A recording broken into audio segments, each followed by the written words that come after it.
Bienvenue à notre rencontre d'école du sabbat annexe. Nous vous souhaitons une cordiale bienvenue. L'année 2021 est arrivée à sa fin. Nous commençons cette année 2022 et c'est une grâce de Dieu de la commencer en étudiant la parole de Dieu. En tout cas, mon souhait pour vous tous pour 2022, c'est d'être des étudiants fidèles, toujours fidèles à la parole de Dieu et restons toujours attachés, accrochés à la main de Dieu. Les temps deviendront de plus en plus difficiles, mais nous avons une espérance. Christ revient bientôt. En tout cas, bonne année 2022 à tous. Pour continuer notre programme, nous allons chanter avec Carole au numéro 426. Bonsoir Carole.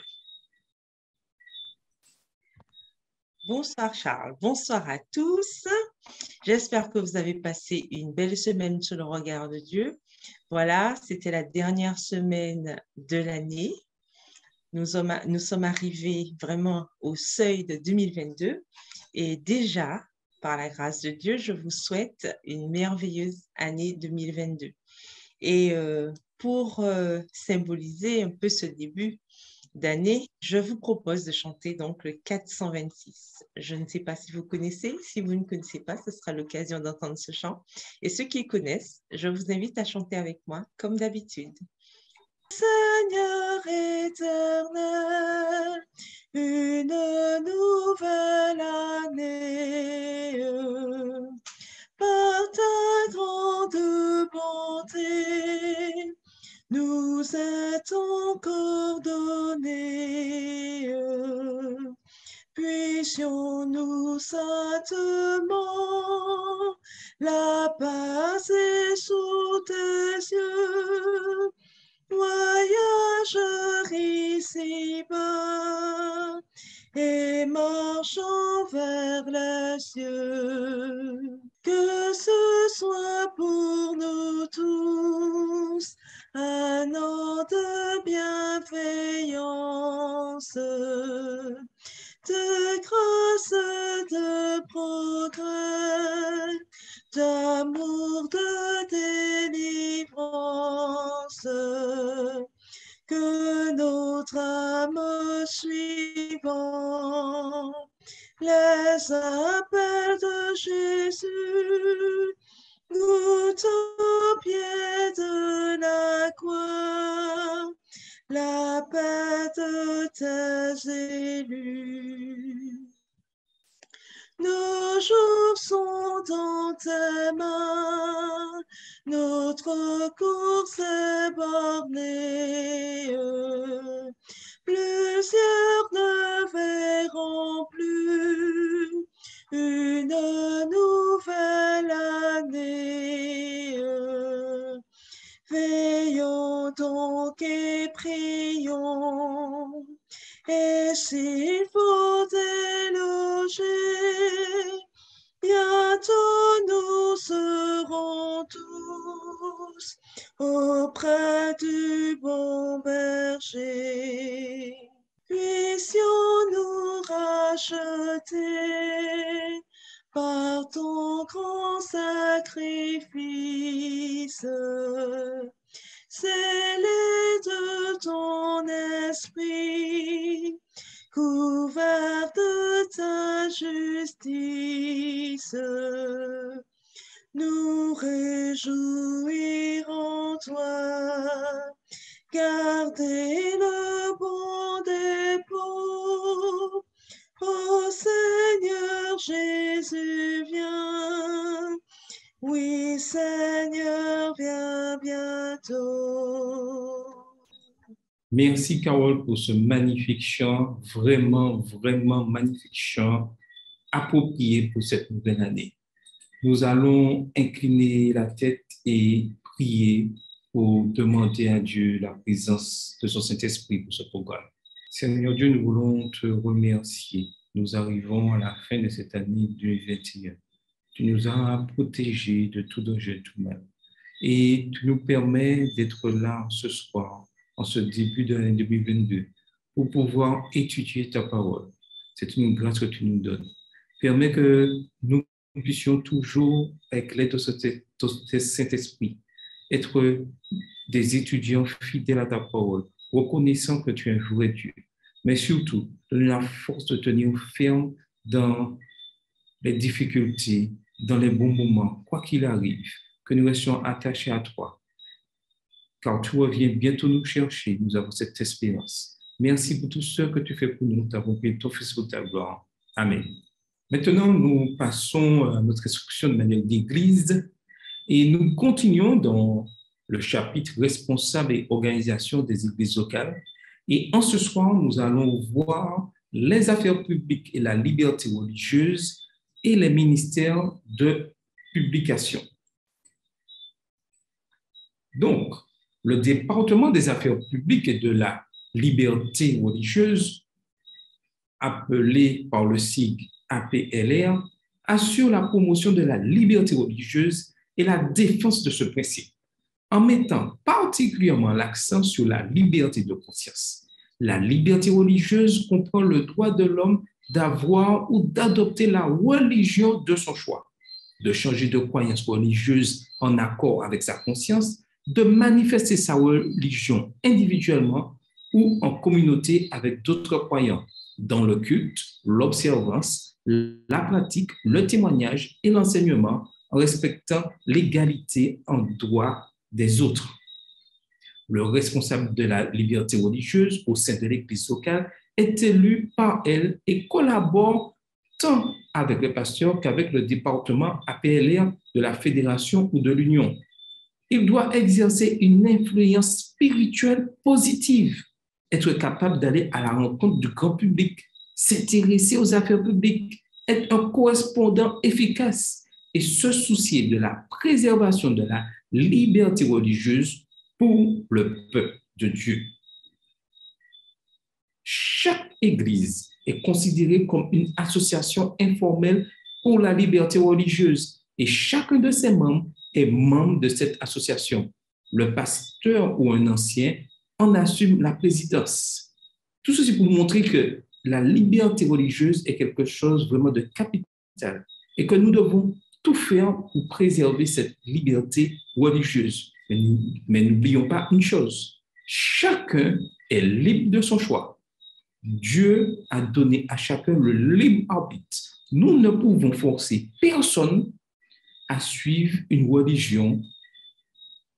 Chacun est libre de son choix et accepte volontairement de suivre le choix qu'il a fait. Donc, tous ceux qui ont accepté d'être adventistes du 7e jour l'acceptent librement et surtout acceptent les principes et les règles qui vont. Le jour où ils se sentent en désaccord, libre à eux de partir. Car l'Église adventiste du 7e jour ne retient personne. Chacun est libre, mais chacun aussi sera responsable de son choix. Maintenant, nous allons passer au ministère des publications. Les ministères des publications assurent la coordination et la promotion de l'évangélisation par la littérature évangélique sous la supervision du comité des publications et de la maison d'édition officielle du territoire concerné.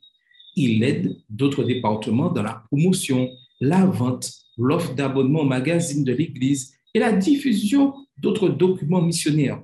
Ce département travaille avec le pasteur et avec d'autres départements pour programmer de manière systématique l'implication des membres dans l'œuvre des ministères des publications. Il est bien des endroits où la voix du prédicateur ne peut se faire entendre et qui ne sont accessibles qu'à nos publications, livres, périodiques et brochures contenant les vérités bibliques dont le monde a besoin. Extrait du livre Le colporteur évangéliste à la page 5. L'évangélisation et le développement spirituel des membres d'Église, telle est la mission des ministères des publications. Ellen G. White incitait les membres d'Église à vendre ou donner nos publications. Extrait du livre Colporteur évangéliste à la page 93. La vente par les colporteurs évangélistes, Dieu s'adresse à chacune de nos églises en vue d'y trouver des ouvriers disposé à se mettre à son service en qualité de colporteur évangéliste, toujours dans le même livre à la page 23. Le don ou partage par les membres d'Église. Chacun est libre et doit avoir cette liberté de pouvoir partager des livres en donnant. Ces livres qui, des fois chez eux, ne sont pas utilisés. Que chaque croyant prenne à cœur de répandre abondamment traités et brochures contenant le message pour notre époque. Toujours le même livre à la page 24. Et aujourd'hui, alors que nous vivons cette période si difficile, si nous avons des livres en plusieurs exemplaires, n'hésitons pas à les donner, car nous avons un message à proclamer, le message des trois anges, message capital, message pour cette génération-là. L'Église élit un coordinateur des ministères de publication pour qu'il dirige les activités d'évangélisation fondées sur l'usage des publications. Un comité des ministères de publication peut être mis en place. Le comité d'Église constitue un comité des ministères de publication qui travaille sous sa direction. Le coordinateur des ministères de publication préside ce comité. Le pasteur, le responsable et le secrétaire du comité des ministères personnels en sont membres d'office. Ces membres doivent s'intéresser et avoir l'expérience de l'évangélisation par les publications. Donc, nous voyons que les publications sont très importantes dans l'évangélisation. Ces livres peuvent toucher beaucoup d'âmes. Et aujourd'hui, avec Internet, nous pouvons partager pleinement par les réseaux sociaux que nous connaissons, des extraits des livres de Madame White, car tout maintenant est en numérique. Donc, n'hésitons pas de partager. C'est vrai qu'il y a un responsable des publications, mais chaque membre peut être un véritable colporteur du Christ sur les réseaux sociaux. La semaine prochaine, si Dieu veut, nous verrons vraiment un département clé du fonctionnement de l'Église, les ministères personnels et l'école du sabbat. En tout cas, continuons à étudier la parole de Dieu, à nous instruire dans le manuel de l'Église, et nous connaîtrons de grandes bénédictions. Que le Seigneur vous bénisse. Maintenant, nous allons passer au bulletin missionnaire avec Carole. Nous commençons un nouveau trimestre. Carole, c'est à toi pour le bulletin. Donc, nous nous retrouvons pour notre bulletin.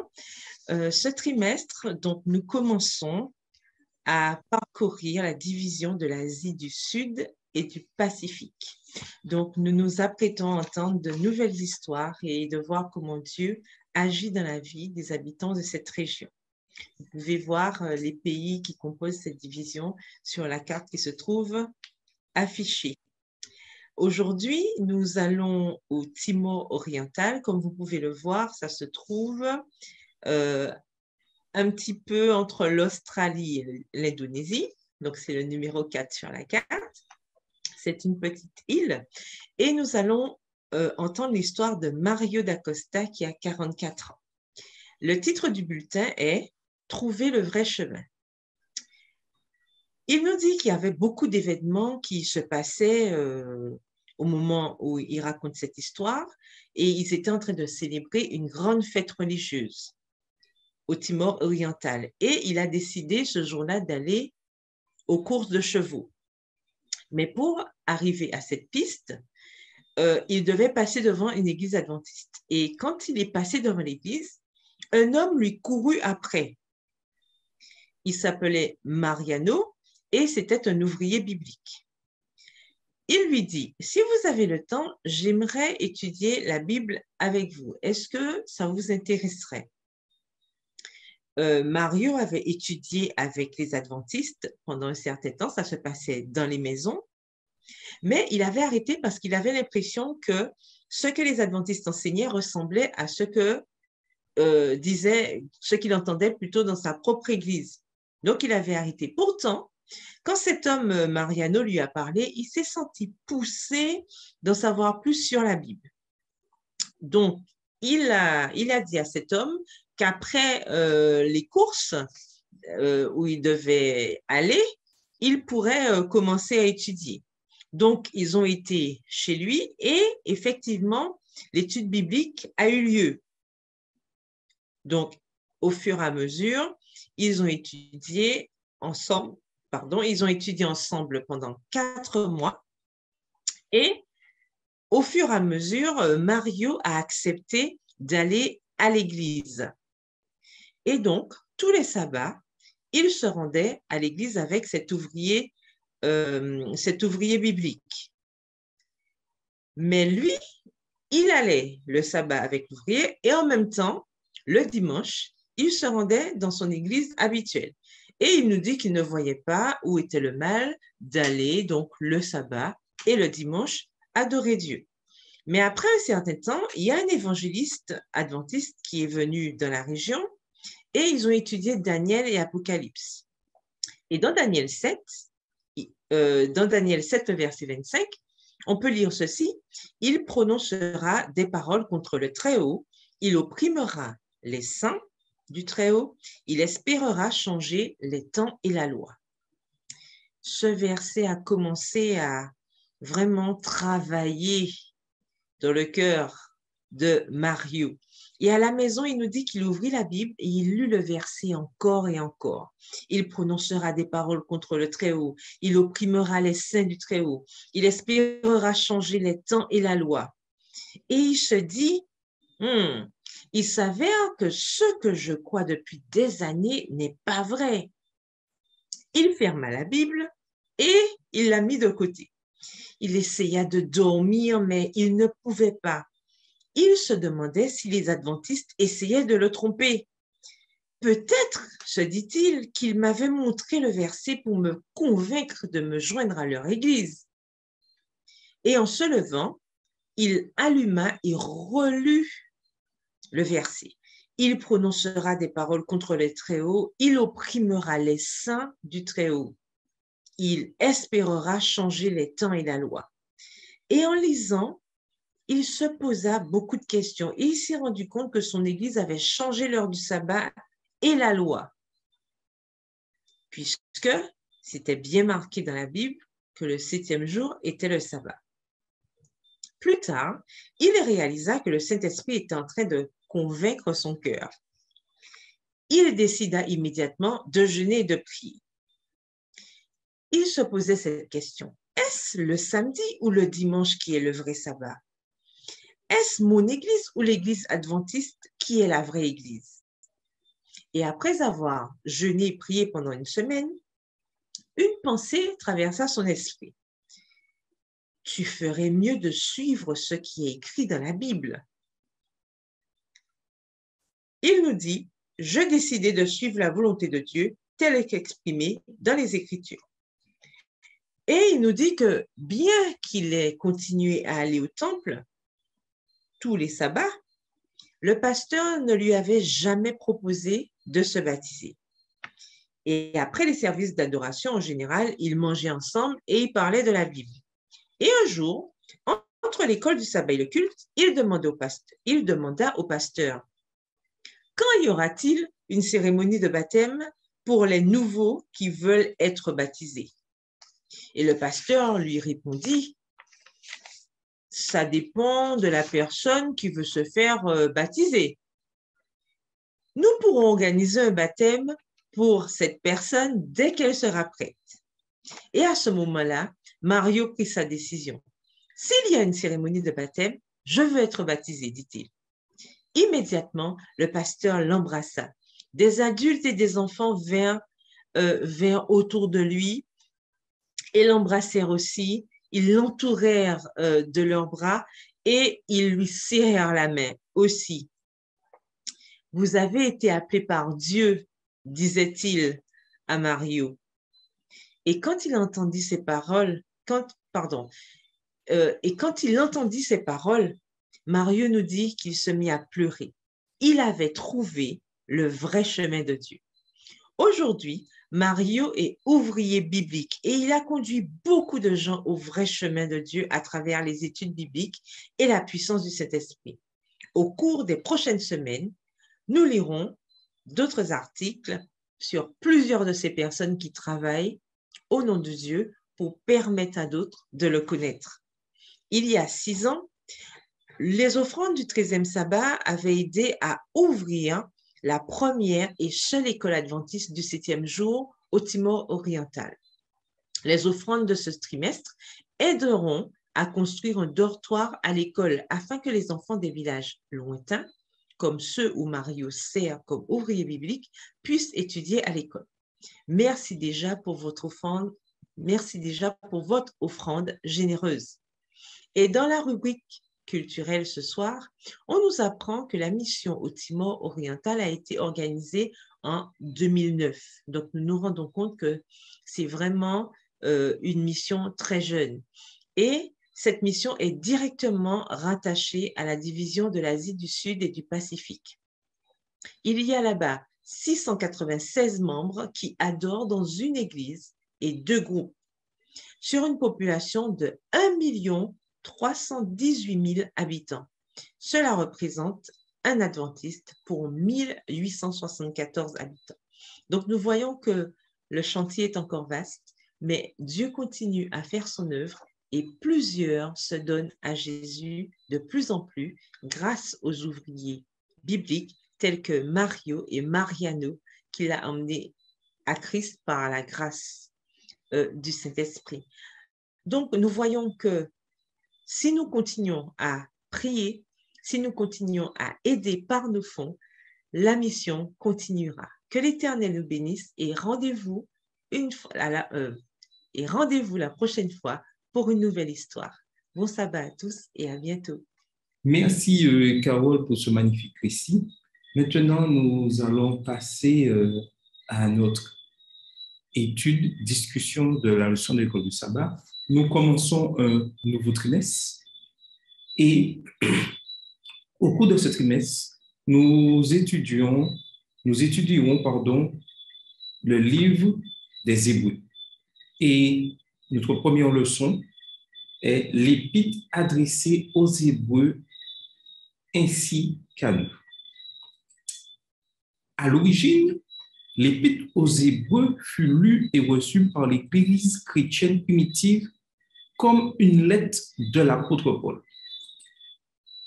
Le fait que Paul en soit l'auteur est indiqué par le fait qu'Hébreu est inclus dans les épîtres pauliniennes dans les manuscrits grecs. Dans les manuscrits les plus anciens que nous ayons et qui remontent environ à l'an 200 de notre ère, Hébreu est situé juste après l'épître de Paul aux Romains. Aujourd'hui, Hébreu se trouve juste avant les épîtres générales du Nouveau Testament, Jacques, 1 et 2 Pierre, 1, 2, 3 Jean et Jude.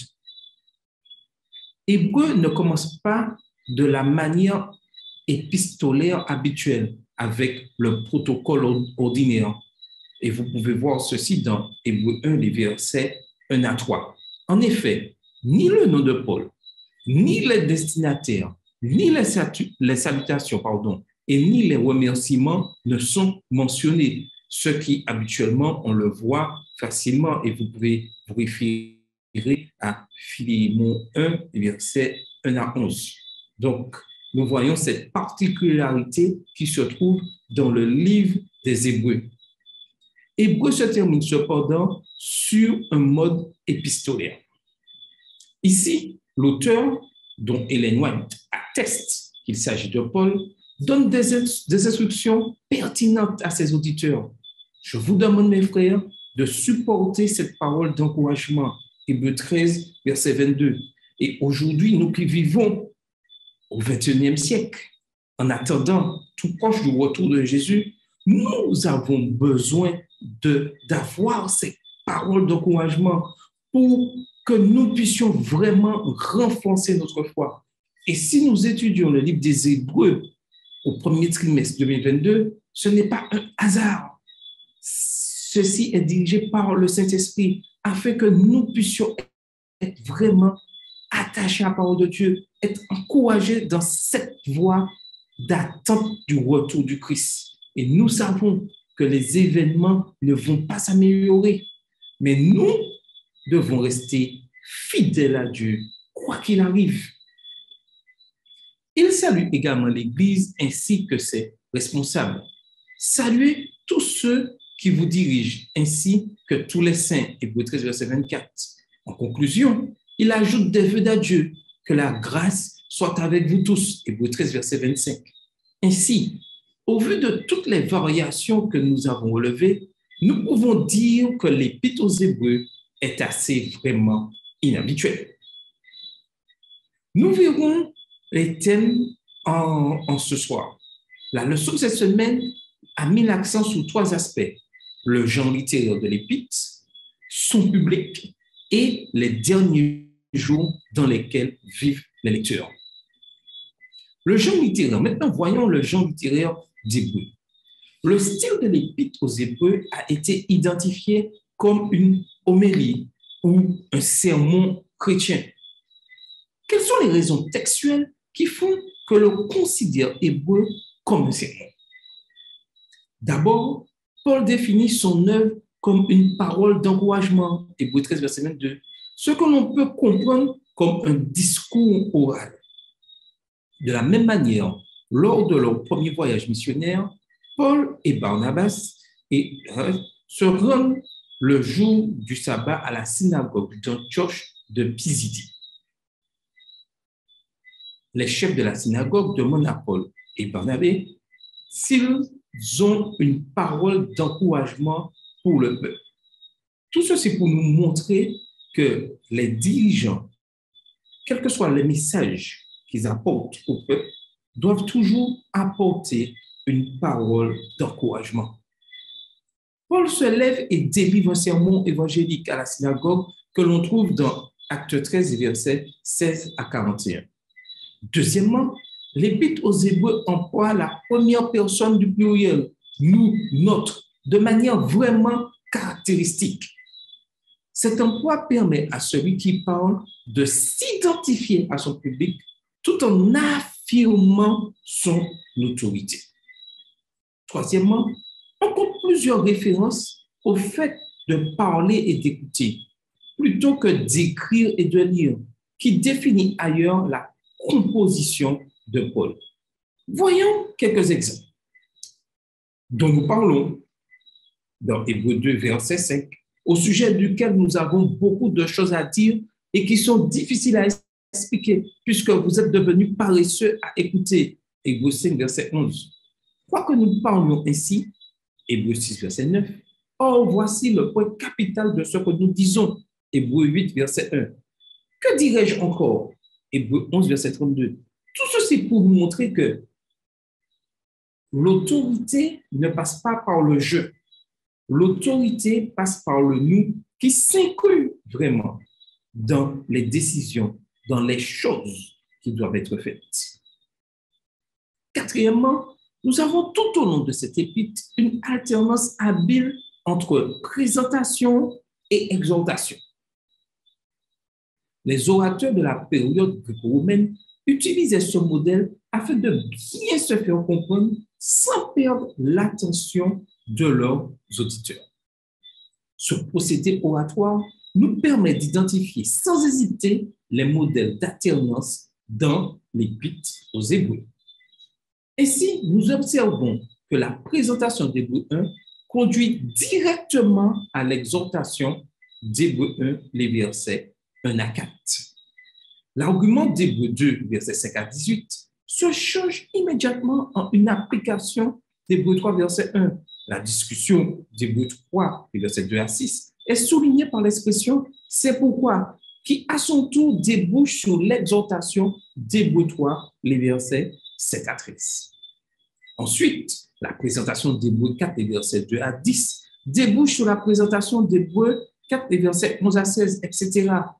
Et pour plus d'informations, nous vous encourageons à lire ce livre à la rencontre du livre des Hébreux, un exposé à la rencontre des études bibliques. Malheureusement, il est en anglais, mais ceux qui ont cette possibilité de lire en anglais, ce livre est très enrichissant et vraiment explique comment le livre d'Hébreux est écrit et vraiment comment ce livre peut être vraiment on peut faire avec ce livre vraiment des études bibliques. Cinquièmement, la manière dont Paul introduit ces thèmes plaide en faveur d'une forme orale de discours, grâce à laquelle il crée un effet cumulatif. Pardon. Et ces thèmes sont développés plus tard dans le livre des Hébreux. Par exemple, la communion que Jésus a avec les humains, qui est évoquée dans Hébreux 2, les versets 14 à 18, devient thématique dans Hébreux 5, les versets 1 à 10. Sa foi décrite dans Hébreux 3, les versets 1 à 6, devient explicite dans Hébreux 12, les versets 1 à 3. Son rôle de grand prêtre, Hébreux 4, verset 14, Hébreux 5, verset 1 à 10, est plus amplement développé dans Hébreux 7, verset 1 à Hébreux 9, verset 28. En résumé, si l'on regarde la lettre aux Hébreux comme une parole d'encouragement, alors la conclusion semble incontestable. Elle a été conçue, en tout cas à l'origine, comme un sermon. Et nous, aujourd'hui, au XXIe siècle, nous avons besoin de tels sermons pour nous encourager, pour nous reprendre, afin de continuer notre course chrétienne. Voici les éléments dans l'épître même qui donnent du poids à cette conclusion. Premièrement, l'emploi du pronom à la première personne plurielle. Deuxièmement, les références au fait d'entendre, de parler. Troisièmement, l'alternance entre présentation et exhortation, ainsi que, quatrièmement, la manière dont Paul présente les thèmes subtilement pour les développer par la suite. Maintenant, nous allons échanger et voir vraiment qu'est-ce que, par ces questions pertinentes, quel est vraiment le but du livre des Hébreux. Dans la Bible ou dans le Nouveau Testament, où trouve-t-on des sermons et qu'ont-ils à voir avec l'Épître aux Hébreux? Quels éléments ces sermons ont-ils en commun avec celui adressé aux Hébreux et quels éléments sont différents? Alors, Carole, est-ce que tu peux nous aider? C'est vrai qu'il y a beaucoup de sermons dans la Bible. Le sermon vraiment par comment on dit ça, primauté, ce sont les paroles de Jésus lorsqu'il était sur terre où il parlait au peuple constamment. Nous avons aussi dans les psaumes quelques sermons et des prophètes aussi ont vraiment exprimé des sermons, des messages pour encourager le peuple. Alors, Carole, qu'en penses-tu? C'est vrai que dans la Bible, on trouve beaucoup de sermons et vraiment de l'Ancien au Nouveau Testament. Hein. Bon, encore le trimestre dernier, on parlait de Moïse. Je pense que Moïse a vraiment souvent sermonné le peuple, n'est-ce pas? Tout à fait. Et sans t'interrompre, regardons bien que le trimestre dernier, il y a eu vraiment une parenthèse qui a été faite avec le livre des Hébreux. Oui, tout à fait, tout à fait. Et donc, oui, ce parallèle a été fait, puisque de toute façon, faut pas oublier, le livre des Hébreux nous présente vraiment Jésus, la personne de Jésus. Enfin, c'est le message, en tout cas, qu'a certainement voulu transmettre Paul aux Hébreux pour parler vraiment de ce ministère, de qui est Jésus, de ce qu'il a fait pour nous. Et on trouve dans Hébreux forcément aussi des références à l'Ancien Testament. Ça, c'est pas étonnant. Mais effectivement, ces sermons-là ont pour objectif, bien sûr, de montrer qui est Jésus, et de montrer aussi son sacrifice, son ministère, l'objectif en fait de tout ce qu'il a fait pour nous, qui à terme, bien sûr, est notre salut. Et c'est vrai que c'est ce que ces sermons ont en commun, en tout cas, nous montrer qui était Jésus, mais en même temps, forcément, il y a cette différence puisque quand on fait c'est vrai qu'un sermon déclamé par Moïse ou par un des rois de l'époque ou bien même par les prophètes, c'est vrai que ça n'a pas la même connotation dans l'Ancien Testament que dans le Nouveau, puisque dans l'Ancien Testament, bien sûr, tout cela préfigurait la venue de Jésus-Christ. Tandis que dans le Nouveau Testament, on a des sermons qui ont appuyé en quelque part le ministère que Jésus avait accompli sur terre, puisque bien sûr, ça se passe après Jésus-Christ, n'est-ce pas? Donc, ça veut dire qu'on est déjà dans une autre phase de comment dire, de l'accomplissement, voilà, du plan de la rédemption, hein, puisque Jésus est déjà venu, il s'est sacrifié, il est ressuscité, ce qui est vraiment l'extrême bonne nouvelle de tout ça, n'est-ce pas? Et il est en train de plaider pour nous, donc pour tous ceux qui ont accepté de le suivre. Donc, on est en train de voir vraiment se dérouler au fur et à mesure ce plan. Et moi, je dirais que c'est vraiment, ça fait partie des éléments différents, puisque entre ces sermons d'antan et ces sermons que nous avons dans le Nouveau Testament et particulièrement dans Hébreu, on a déjà une nouvelle phase. On a vraiment une autre connotation qui est donnée à ce plan du salut, puisqu'on est déjà plus proche de la réalisation finale, hein, de la conclusion en tout cas du plan de la rédemption. Je ne sais pas si j'ai répondu à la question, mais en tout cas, ce sont les éléments, enfin, la différence vraiment primordiale que j'y vois. Tout à fait. Donc, nous continuons. Les auditeurs, maintenant, voyons les auditeurs de la lettre aux Hébreux, à qui, en premier lieu, ces écrits sont adressés. L'identité précise du public de l'Épître aux Hébreux n'est pas révélée clairement. Il y a un doute à ce point-là, car le livre est dépourvu de l'introduction épistolaire standard dans laquelle les destinataires auraient été identifiés. Oui, lorsque Paul s'adresse aux Corinthes, il dit, dans le livre des Corinthiens, il parle des gens de Corinthe, etc. En revanche, ce que l'on peut dire avec certitude, d'après le texte biblique, c'est qu'il s'agissait de chrétiens. Là, Paul s'adresse spécialement à des chrétiens, des personnes qui ont accepté Christ. Cette conclusion semble évidente, d'après l'appel que Paul leur lance pour qu'ils restent accrochés à leur foi, puisque nous avons un grand prêtre qui a traversé les cieux, Jésus, le Fils de Dieu. Restons attachés à ce que nous reconnaissons publiquement. Hébreux 4, verset 14, et voir également Hébreux 10, verset 23. Et si on fait ce parallèle avec nous, ce message aussi nous est directement adressé à tous ceux qui suivent, qui étudient la parole de Dieu, qui cherchent à appliquer dans leur vie les 10 commandements. Et cette parole qui nous dit que Jésus, le Fils de Dieu, a traversé, le grand prêtre a traversé les cieux, Jésus, le Fils de Dieu, restons attachés à ce que nous reconnaissons publiquement, est une manière à nous dire, restons accrochés à la parole de Dieu, aux principes bibliques, pas à une religion, pas à des principes bibliques, à la parole de Dieu. Nous avons ces 10 commandements qui est vraiment une loi précieuse pour chaque chrétien. Nous devons l'appliquer fidèlement dans nos vies. La question de savoir si les destinataires étaient des chrétiens juifs, des chrétiens d'origine païenne ou un mélange des deux, fait l'objet de débats houleux, c'est vrai. Mais l'Épître ne mentionne jamais les juifs ni les chrétiens.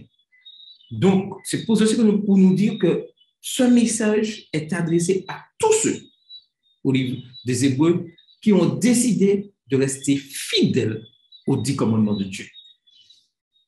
Elle ne mentionne pas non plus la circoncision ou le temple, à ne pas confondre avec le saint traduit par le sanctuaire ou la tente traduite par tabernacle. De plus, l'Épître s'abstient de toute référence clivante entre juifs et gentils. Ces faits renforcent l'idée d'un public mélangé. Ainsi, le titre aux Hébreux est une ancienne conjecture à propos des destinataires. Peu importe qui ils sont, le groupe auquel il est important qu'ils appartiennent est le peuple de Dieu. Hébreux 4, verset 9. Et pour nous, aujourd'hui, au XXIe siècle, c'est ce qui est le plus important.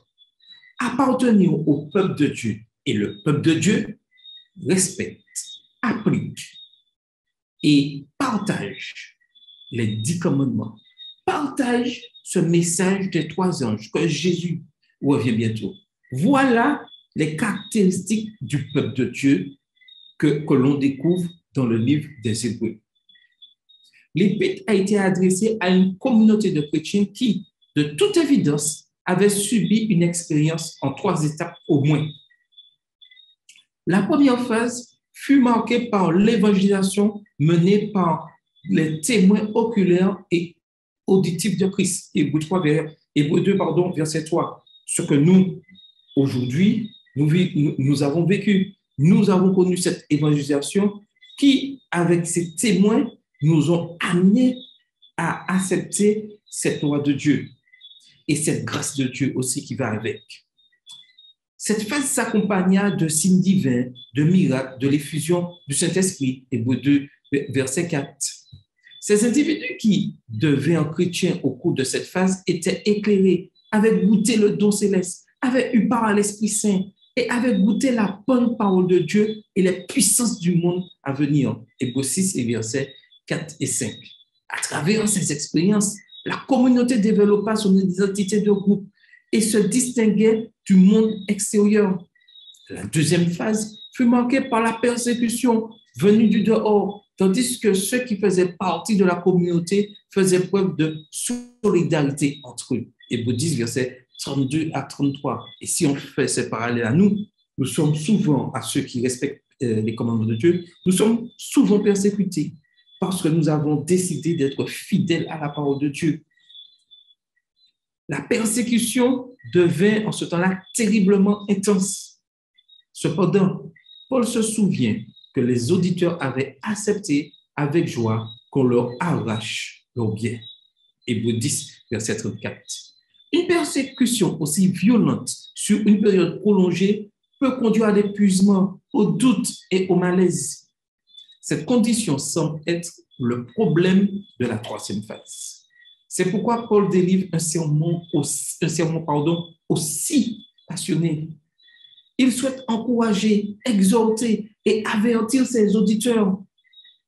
Il les avertit afin qu'ils n'aillent pas à la dérive, Hébreux 2, verset 1. Car il souhaite que personne ne s'éloigne du Dieu vivant, Hébreux 3, verset 12, et que nul ne tombe de la même manière en refusant d'obéir comme la génération de l'Exode, Hébreux 4, verset 11. Paul encourage ses auditeurs à progresser plutôt que régresser. Et nous, aujourd'hui, il nous est appelé à progresser, à aller de l'avant au lieu de régresser. Malheureusement, certains d'entre nous ont tendance à vouloir faire marche arrière. Mais aujourd'hui, alors que nous commençons cette année 2022, il est important de chercher à progresser au cours de cette année 2022. Et ce chant magnifique que quand nous a chanté 426 par ces paroles doit nous encourager à aller vraiment de l'avant, continuer à étudier la parole de Dieu, à progresser, à se rapprocher de plus en plus de ce que Dieu nous demande. Pourtant, il se rend compte que les membres de son public ont besoin non pas de nourriture solide, mais de lait. Hébreux 5, verset 12. De plus, ces destinataires délaissent leur réunion comme certains. Hébreux 10, verset 25, version Semeur. Paul exhorte ses auditeurs à ne pas abandonner leur confiance car elle comporte une grande récompense. Hébreux 10, verset 35. Et ce message est encore d'actualité pour nous aujourd'hui. N'abandonnons pas notre assemblée, nous qui avons décidé de suivre la parole de Dieu. Ayons confiance, même s'il y a des problèmes, faisons confiance à Dieu. Restons fidèles à sa parole. En résumé, on peut conclure que le public d'Hébreux était composé de chrétiens qui étaient successivement passés par une phase d'évangélisation enthousiaste, puis de persécution intense, et enfin qui étaient tellement épuisés, découragés, que Paul craignait pour leur salut éternel. Cette expérience d'épuisement et de découragement spirituel est la raison pour laquelle Paul délivre son sermon énergique. Maintenant, avec Carole, nous allons discuter de cette réflexion et Carole va nous donner son avis sur ce que nous avons échangé à l'instant. Repensez au cycle de vie de votre Église. Analysez là où vous en êtes dans votre marche avec Dieu. Comparez au public de l'Épître aux Hébreux. Seriez-vous disposé à souffrir au point d'accepter avec joie qu'on vous paye vos biens? Christ a observé que l'Église d'Éphèse avait perdu son premier amour. Avons-nous perdu ce premier amour, Carole? Ou il y a encore de l'espoir?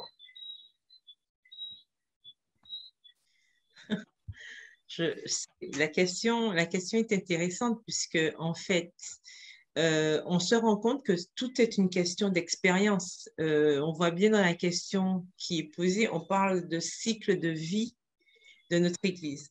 Donc, par rapport à ce que tu disais un peu avant et cette notion d'abandon de l'Assemblée, par exemple, dont parle l'apôtre Paul, dans l'Épître aux Hébreux, en fait, il ne faut pas entendre dans Assemblée uniquement parce que souvent, je crois qu'on pense que l'Assemblée, c'est uniquement le bâtiment, l'Église, le bâtiment. Mais ce n'est pas seulement le bâtiment, c'est en fait la communauté. D'accord? La communauté, elle peut se réunir n'importe où. La communauté peut exister même en virtuel, par exemple. C'est vrai que la période, on est en plein dedans, ça s'y prête.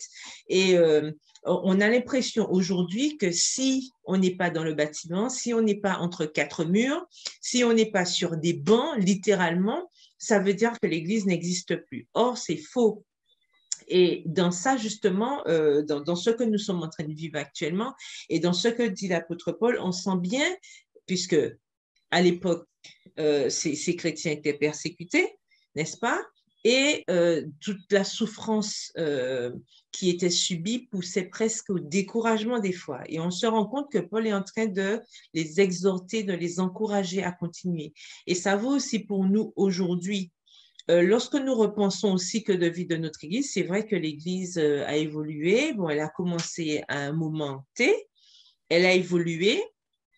Bientôt, nous savons que nous sommes vraiment à un moment crucial de cette réalisation des différentes prophéties et nous savons que l'Éternel est certainement à la porte, même si nous ne savons pas quand, mais nous sentons bien que le monde est en train de changer, qu'il y a des choses qui se passent et que ça va vite. Et si nous ne sommes pas suffisamment solides et si nous ne demandons pas à Dieu justement de nous aider à nous fortifier pour que, comme dit la question, accepter avec joie qu'on nous pille nos biens. En quelque part, n'est-ce pas ce que nous sommes un petit peu en train de vivre avec tout ce qui nous menace aujourd'hui, tout ce qui cause un certain stress, une panique quelconque dans notre vie spirituelle, dans notre vie sociale déjà et d'autres vies spirituelles aussi, des fois. Et si nous n'avons pas justement cette base solide, comment allons-nous faire? Comment résister? Justement, il est important pour nous de ne pas perdre notre premier amour parce que nous savons que Christ étant la base, puisque c'est la pierre angulaire, si on perd cette base, ça ne va pas marcher. Donc, il nous faut justement garder en tête que cette pierre angulaire, ce n'est pas forcément quelque chose de physique. On n'a pas besoin de l'Église physique pour exister. Il suffit justement qu'on garde à l'esprit tout ce qui nous a enrichis depuis toutes ces années, tout ce que nous emmagasinons, tout ce que nous avons étudié, tout ce qui a servi pour raffermir, pour affermir et donc pour raffermir notre foi. C'est notre expérience avec Dieu, notre expérience avec les autres. Ce sont nos échanges les uns avec les autres et c'est pas parce qu'on ne peut pas se rendre dans notre lieu de culte, ce n'est pas parce qu'on ne peut pas avoir nos réunions comme d'habitude que ça nous empêche justement de continuer notre marche avec Dieu. Il faut faire attention à ne pas tomber dans ces extrêmes parce que nous voyons que malheureusement, la pandémie a provoqué beaucoup de comment dire, de refroidissement, malheureusement, au niveau de la foi. Et il faut faire très attention parce que si ce n'est que le début, qu'est-ce que ça va donner à la fin? Donc, nous devons demander à Dieu de nous donner cette force, de nous donner ce courage de continuer pour que même si on devait perdre tout, comme le disait l'apôtre Paul, que rien ne nous sépare de l'amour de Christ, puisque c'est ça qui va nous mener jusqu'au bout. Donc, nous irons jusqu'à la fin si nous persévérons. Et pour pouvoir persévérer, nous devons croire en cette Église. L'Église, ce n'est pas le bâtiment. L'Église, c'est chacun de nous. C'est ce en quoi nous croyons. C'est notre espérance. C'est ce qui nous lie, en fait. Et il est important pour nous de garder ça en point de mire pour que nous ne puissions pas nous fourvoyer et tomber justement dans des extrêmes qui peuvent nous éloigner de Dieu plus que nous ramener à lui. Et je pense que Paul, dans tout ce discours, dans toute cette exhortation, incitait les chrétiens, justement, exhortait les chrétiens à rester attachés à ceux auxquels ils avaient cru au départ. Et pour nous, ça vaut aussi aujourd'hui. Rappelons-nous où nous étions, d'où Dieu nous a sortis, ce qu'il a amené dans notre vie pour que nous puissions rester attachés à lui, quoi qu'il arrive. Ça, c'est d'une extrême importance. Si nous voulons arriver jusqu'au bout, vraiment, il faut que ce soit une assurance pour nous et que nous ne nous trompions pas sur ce que veut dire le mot Église en réalité. Ça, je pense que c'est un point très important et ça va être quelque chose de culminant, hein, vraiment, avec tout ce qui se prépare. Il faut qu'on fasse très attention et qu'on garde à l'esprit le plus important. Qu'est-ce qui est le plus important? C'est bien de rester fidèle à Dieu. Merci, Carole. Nous continuons. On pourrait faire une observation similaire pour le public de cette fête, dont l'ardeur spirituelle déclina à mesure que leur souffrance s'intensifiait et grandissait. Quelles sont les conséquences d'une telle détérioration? Et nous, aujourd'hui, qui vivons cette période du COVID-19, avec beaucoup de restrictions, malheureusement, certains d'entre nous perdent cette ardeur spirituelle et ont une souffrance du fait qu'on ne peut pas échanger, il n'y a pas de connexion, on ne peut pas voir, on ne peut pas nous voir comme on le faisait auparavant. Mais Paul nous dit dans Hébreux ce qu'il faut faire. La dernière intervention décisive de Dieu auprès de l'humanité survient par l'intermédiaire de Jésus, le Fils, en ces jours qui sont les derniers. Hébreux 1, les versets 1 et 2. Ces, entre guillemets, derniers jours commencent avec l'incarnation de Christ et prendront fin avec son retour quand ses ennemis deviendront son marchepied. Hébreux 1, verset 13. Non seulement Dieu a parlé à travers les paroles de Jésus, en ces derniers qui sont les derniers, en ces jours qui sont les derniers, mais également à travers ses actes, notamment sa mort, sa résurrection et son exaltation. C'est pourquoi le public d'Hébreux ainsi que nous devons prêter une attention d'autant plus vive à ce que nous avons entendu, de peur d'aller à la dérive. Restons fidèles aux principes. Maintenant, réfléchissons à cette question. Que véhicule la métaphore nautique d'Hébreux 2, verset 1, qui parle d'aller à la dérive? Sommes-nous aujourd'hui à l'abri de la dérive ou est-ce que c'est une tendance forte dans nos communautés? Alors, Carole, qu'en penses-tu?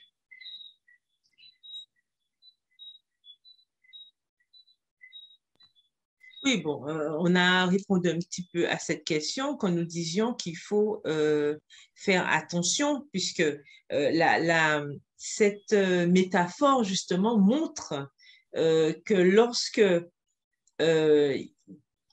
n'y a pas de direction, puisque Hein, la métaphore nautique, on voit, hein, quand un bateau est à la dérive, qu'est-ce qui se passe? On a un canot, on met le canot à l'eau et il n'y a pas, alors il n'y a pas de, enfin, il y a personne qui rame, par exemple, hein, il n'y a personne qui rame, donc on va ni à droite ni à gauche et on se laisse comme ça flotter au gré du vent, au gré de la pluie, ou quels que soient les éléments naturels. Qu'est-ce qui se passe? Au bout d'un moment, on voit bien qu'on s'éloigne du bord, par un moyen ou un autre. On se retrouve en plein milieu de la mer à un moment donné, enfin, on ne sait plus où on est, on perd le nord, on perd vraiment les repères. Donc, il faut faire attention. Et c'est pour ça qu'il est important, justement, de ne pas se laisser flotter comme ça, de ne pas aller au gré du vent. Hein? La Bible nous le rappelle, de ne pas nous laisser prendre à tout vent de doctrine, justement parce qu'on sait que ça peut mener, on ne sait pas où ça peut nous mener. Et il est important, justement, de savoir où on va, puisqu'on a un objectif, on sait, d'accord? Il y a un chant que nous interprétons, notre port est au ciel. Ah ouais? Si notre port est au ciel, il faut qu'on suive une direction, il y a une carte. Tout navigateur qui se respecte a une carte. Hein, on sait où aller, on a une boussole, on a quelque chose pour nous guider. Et notre boussole, par excellence, bien sûr, c'est Christ. Il nous a fait une promesse, il nous a dit qu'il reviendrait nous chercher, il nous a laissé tous les éléments dont nous avons besoin pour pouvoir traverser tranquillement. Alors, ça, personne ne dit que ça va être facile. Hein, quand on fait un voyage en bateau, parfois il y a des tempêtes, il y a des vents violents, ça peut vaciller. On a déjà vu plusieurs fois des compétitions nautiques.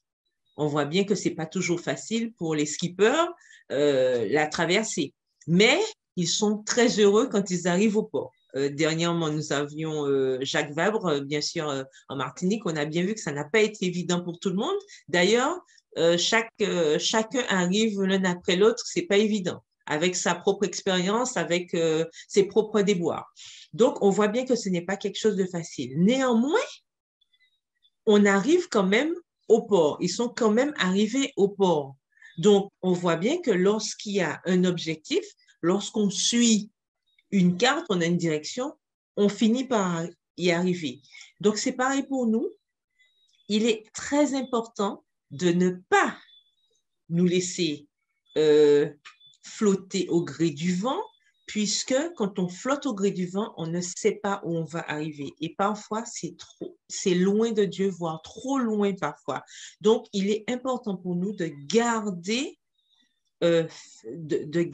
cette boussole que nous a donnée Dieu, qui est sa parole, n'est-ce pas, pour nous aider à garder confiance et nous accrocher à ses promesses afin de pouvoir y arriver. Donc, continuons. Quand Beethoven avait 5 ans, il jouait du violon sous la direction de son père. À l'âge de 13 ans, il jouait déjà de l'orgue en concert. À 20 ans, il étudiait avec des musiciens renommés comme Haydn et Mozart. Tandis que Beethoven développait ses aptitudes, il devint un compositeur prolifique. Son enthousiasme pour la musique donna naissance à plusieurs symphonies majestueuses, une poignée de concertos pour piano et de nombreuses œuvres de musique de chambre. Son amour pour la musique le poussa toujours plus loin dans les prouesses musicales. Mais Beethoven connut aussi bien des difficultés. Il n'avait que 30 ans quand son acuité auditive commença à décliner. Vers l'âge de 50 ans, Beethoven était complètement sourd. Imaginez un peu ce que cela voulait dire pour lui en tant que musicien. Maintenant, réfléchissons.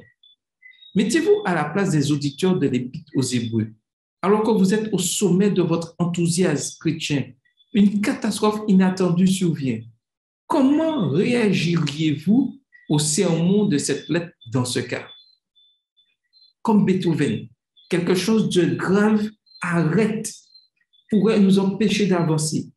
Comment allons-nous réagir? Comment devons-nous réagir, Carole? Malgré cette catastrophe, justement, malgré la baisse de son audition, nous voyons que Beethoven n'a pas cessé de composer. Ça ne l'a pas arrêté. Ça veut dire qu'il a développé, d'accord? Il a développé d'autres aptitudes qui lui ont permis de continuer à faire ce qu'il aimait. C'est pareil pour nous avec notre marche spirituelle. Quand une porte se ferme, n'est-ce pas, l'Éternel est toujours là pour ouvrir une fenêtre. Donc, nous lui faisons confiance. S'il y a quelque chose d'inattendu qui survient lorsque nous sommes au sommet, puisque nous savons qu'il y a des sommets, il y a aussi des vallées, hein, quand il s'agit de la vie chrétienne, elle n'est pas facile. Mais nous savons que l'Éternel nous dit qu'il est toujours là avec nous. Il sera toujours là jusqu'à la fin du monde. Il nous le dit dans Matthieu 28. Donc, ce qui nous reste à faire, c'est de lui faire confiance. Même si nous avons des choses inattendues qui arrivent, nous savons que l'Éternel ne permet. Hein, l'Éternel ne permet aucune épreuve au-delà de nos forces. Maintenant, la difficulté que nous avons parfois, c'est d'y croire. C'est de croire en cela, parce que parfois l'épreuve est tellement difficile. On a tellement l'impression qu'on ne va pas y arriver. On est complètement impuissant et on pense que c'en est fait. Hein, on a vu, par exemple, Élie, qui est passé par une phase très difficile alors qu'il était, c'est exactement ce cas-là.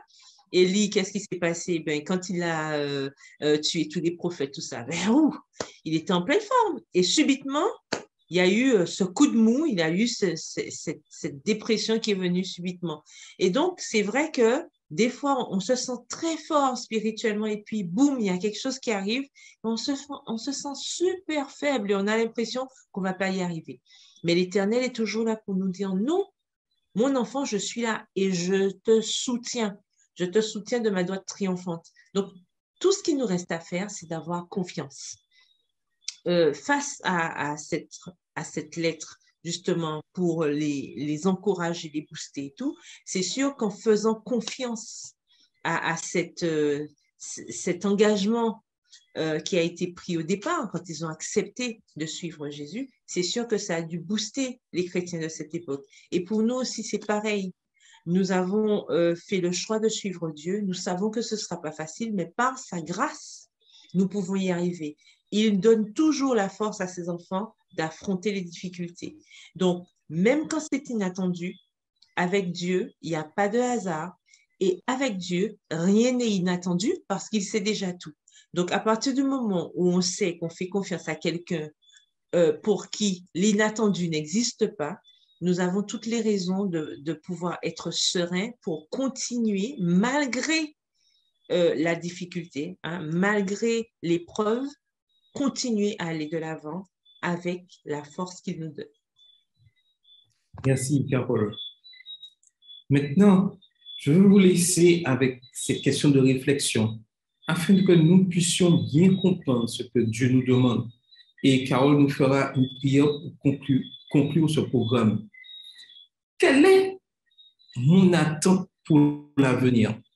Une attente angoissée de ce qui arrivera pour la terre, une crainte d'être jugé indigne du royaume, voir les 5 vierges folles dans la parabole de Matthieu 25, versets 1 à 13, une confiance paisible dans l'amour et la grâce de Dieu, une indifférence totale doublée d'une attention au seul présent, un étourdissement dans les divertissements de ce monde. Quelle place tiennent mes biens matériels ou culturels dans ma vie de chrétien? Comment être prêt à y renoncer pour garder ma foi? Quelle est ma solidarité avec mes frères et sœurs persécutés pour leur foi? Comment leur faire savoir ma compassion? Étudions, lisons ces questions et répondons sincèrement, personnellement à ces questions. Et nous comprendrons le cheminement qu'il y a à accomplir. Est-ce que, Carole, tu veux dire un dernier mot avant la prière?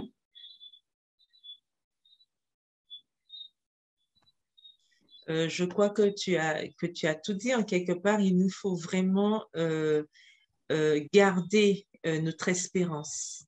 ferme, garder cet espoir, ne pas justement faire comme les 5 vierges folles, mais demander à Dieu de nous remplir de son Saint-Esprit, de permettre que nous ayons cette huile, ce dont nous avons besoin pour pouvoir avancer, continuer, rester serein, être en paix avec nous-mêmes, être en paix avec les autres, être en paix avec lui, ce qui est vraiment important, afin que nous puissions traverser les différentes épreuves qui nous tombent dessus de manière inattendue pour nous, mais j'insiste, comme nous savons que notre Père céleste sait tout et qu'il sera toujours avec nous, nous pouvons vraiment rester tranquilles au sein de la tempête. Même s'il y a tout qui bouge, même si on a l'impression que rien ne va, n'oublions pas que nous servons le Créateur de l'univers. Ça veut dire qu'il a les outils, il a tout en main et il peut nous sauver quand il le veut. Donc, on n'a pas de souci à se faire. On peut rester tranquille et même quand les choses nous semblent insurmontables, croyons, sachons que nous avons un Rédempteur qui est là, qui veille sur nous, et si nous lui faisons confiance jusqu'à la fin, nous aurons la victoire. Tout comme il a eu la victoire, nous aurons aussi cette victoire. Donc, que l'Éternel nous bénisse et nous permette justement de garder au fond de notre cœur toutes ces promesses, toute notre espérance, afin que nous ne puissions pas nous laisser ébranler, que nous ne puissions pas faiblir dans notre course chrétienne, mais au contraire, que tout ça nous donne, que toute cette situation, tout ce qui vient nous perturber soit plutôt que ça puisse décupler notre énergie, que ce soit vraiment comme de l'essence pour nous, en fait, pour nous permettre de continuer et d'avancer avec la grâce de Dieu. Voilà. Je fais la prière pour terminer le programme. Oui, nous allons prier. Inclinons-nous. Tendre Père Céleste, nous voulons te dire merci pour cette soirée que tu nous as donnée. Merci pour ce moment de discussion. Merci pour ces leçons que tu nous donnes, Seigneur, alors que nous arrivons à la fin de cette année. Nous commençons un nouveau trimestre, nous commençons une nouvelle phase d'études avec le livre des Hébreux. Que tu puisses nous aider à comprendre l'importance de ton sacrifice pour nous et surtout que nous puissions garder en mémoire que l'objectif de tout cela, c'est de nous sauver. Permets que cette nouvelle année qui s'ouvre devant nous soit aussi l'occasion pour nous de renforcer notre foi en toi, d'augmenter notre confiance en toi et que nous puissions surtout nous accrocher à tes promesses, quoi qu'il advienne, quoi qu'il arrive, que nous ne puissions pas nous laisser happer par l'oppression que nous impose ce monde, mais qu'au contraire, au lieu de partir à la dérive, que nous puissions rester attachés à toi afin de garder le cap pour arriver au port céleste avec l'aide de ton Saint-Esprit. Fortifie chacun de nous, bénis tous ceux qui ont à entendre cette émission, ce programme, et que ta parole puisse demeurer notre lampe, afin que nous ne puissions pas naviguer dans le noir, mais qu'au contraire, nous puissions nous laisser éclairer par toi. Merci pour tout ce que tu fais pour nous. Fortifie-nous et garde-nous jusqu'à la prochaine fois, Éternel. Nous te prions ainsi au nom de Jésus et pour la gloire de ton Saint-Nom. Amen. Amen.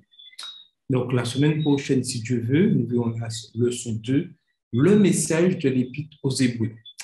En tout cas, bonne année 2022 à vous tous. Nous vous attendons pour la suite du programme. Nous avons notre réunion d'action de grâce qui commencera tout de suite après cette émission. Restez connectés sur YouTube, Programme 97.2. Et n'oublions pas, demain, si Dieu veut, à partir de 8h45, le rendez-vous est à l'Église Orem.